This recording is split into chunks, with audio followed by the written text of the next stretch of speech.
Imagine waking up tomorrow and it's 11 degrees colder than it should be. Not for a day, not for a winter, forever. The rivers you knew are gone, locked under sheets of ice a mile thick. The coastlines you recognize don't exist. The ocean has pulled back 400 feet, exposing vast plains of frozen mud and rock that stretch to the horizon. The forests are gone, grasslands are gone, everything green has retreated south, and in its place, there's ice, wind, and silence. A quarter of all land on Earth is buried under glaciers, and you're standing in the middle of it with nothing but your skin and whatever your group can carry. This isn't hypothetical. This was the world roughly 26,000 to 20,000 years ago during what scientists call the Last Glacial Maximum, the absolute coldest phase of the most recent ice age. Global temperatures had dropped about 6 degrees Celsius compared to today. That might not sound like much, but 6 degrees is the difference between a planet with open grasslands and a planet where ice sheets stretch from the Arctic down to modern-day New York, London, and Berlin. Sea levels were roughly 125 meters lower than they are right now. That's over 400 feet. Entire continental shelves were exposed. Land bridges connected continents that today are separated by ocean. The geography of Earth was almost unrecognizable. And here's the thing. Humans were already out there. By around 45,000 years ago, Homo sapiens had pushed into high-latitude Europe and Asia. They'd left the relative warmth of Africa and the Middle East and migrated north into territories where winters lasted 8 months. Where temperatures regularly dropped to -40, where a single bad storm could kill your entire group overnight. They'd done this before the worst of the cold even hit. By the time the last glacial maximum peaked, humans were already scattered across some of the harshest landscapes on the planet, and the cold nearly finished them. In Europe, human populations collapsed by as much as 60% during this period. 60%. Think about that. More than half the people living on an entire continent were wiped out. Not by predators, not by war, by cold, by starvation, by the sheer impossibility of surviving in a world where food was scarce, shelter was primitive, and one wrong decision meant death.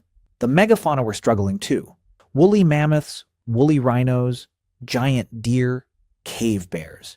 These were animals built for cold. Thick fur, massive body mass, fat reserves humans could only dream of, and even they were being pushed to the edge. Herds shrank, migration patterns shifted, entire species were squeezed into smaller and smaller habitable zones as the glaciers advanced. So picture the situation. You're a small band of humans, maybe 20 or 30 people. You're in a world where the animals you depend on are disappearing, where the landscape changes year by year as ice creeps further south, where 60% of the people who looked like you and lived like you are already dead. You don't have fur, you don't have claws, you don't have the body mass of a mammoth or the fat reserves of a cave bear. You have a brain, a handful of stone tools, and each other. And you have a choice. Adapt or join the long list of species that the ice buried and never gave back. Most life on Earth chose option 2. It couldn't help it.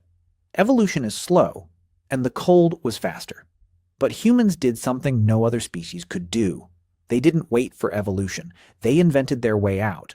And it started with the most powerful tool any species has ever produced. Not a spear, not a blade, a sentence. Language changed the rules of survival in a way nothing else could. Every other animal on Earth learns through direct experience. A wolf learns where the caribou cross by following the pack.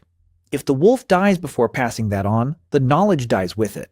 But humans could sit around a fire and say, the reindeer move east when the first snow falls. There's a narrow pass between the cliffs where they bottleneck. That's where we wait. One sentence.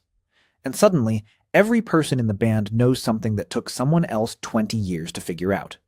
Storytelling let us encode danger zones, seasonal migration patterns, plant locations, water sources, everything a group needed to survive in a frozen world, into narratives that could be memorized and repeated. A young hunter didn't need to make every mistake herself. She inherited the mistakes of 10 generations before her and started from a higher baseline. No other species on Earth could do this. And in a world where 60% of your population had already been wiped out, this wasn't a luxury. It was the difference between extinction and survival. But knowledge alone doesn't keep you warm. You need tools. And the tools humans built during the Upper Paleolithic, roughly 40,000 to 10,000 years ago, were unlike anything that had come before. Earlier humans had sharp rocks. That's essentially what a hand axe is. A rock you've hit with another rock until it has an edge. Effective, but limited. Upper Paleolithic toolkits were something else entirely. Specialized bone and antler burins for carving and engraving. Microlithic points, tiny sharpened stone blades that could be slotted into wooden or bone shafts to create composite weapons.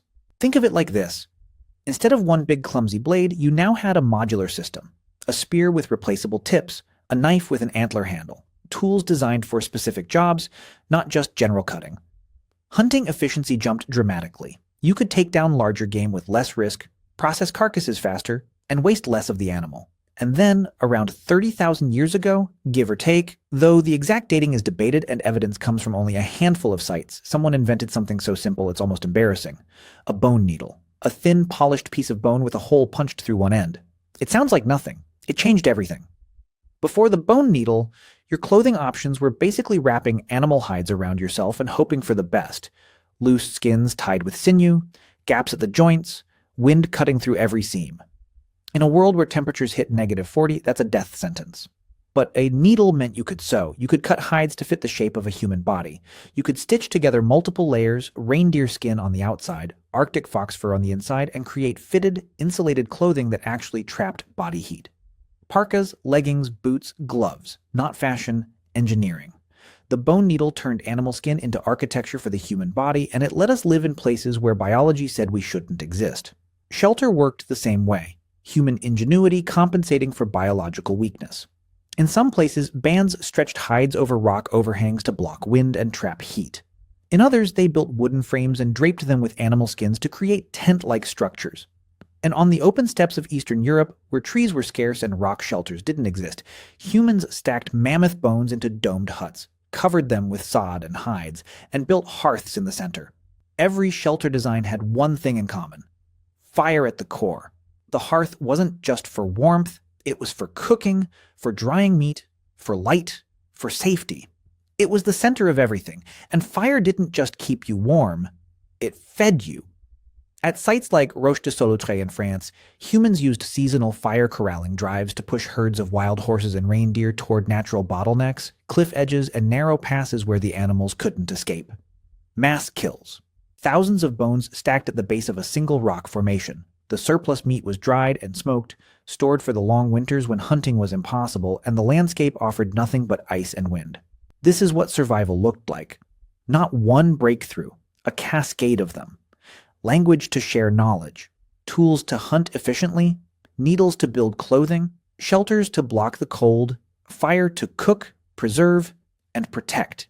Each innovation fed the next, and each generation inherited a slightly better toolkit than the one before. These people didn't survive the Ice Age because they were stronger than mammoths or tougher than cave bears. They survived because they cooperated, they created, and they refused to stop solving problems. And here's the part that matters most. Those traits didn't disappear when the glaciers melted. They're still in you. Every time you solve a problem no one's solved before, every time you share what you've learned so someone else doesn't have to struggle the same way, you're running the same software your ancestors used to outlast an Ice Age. They gave you that. Don't waste it.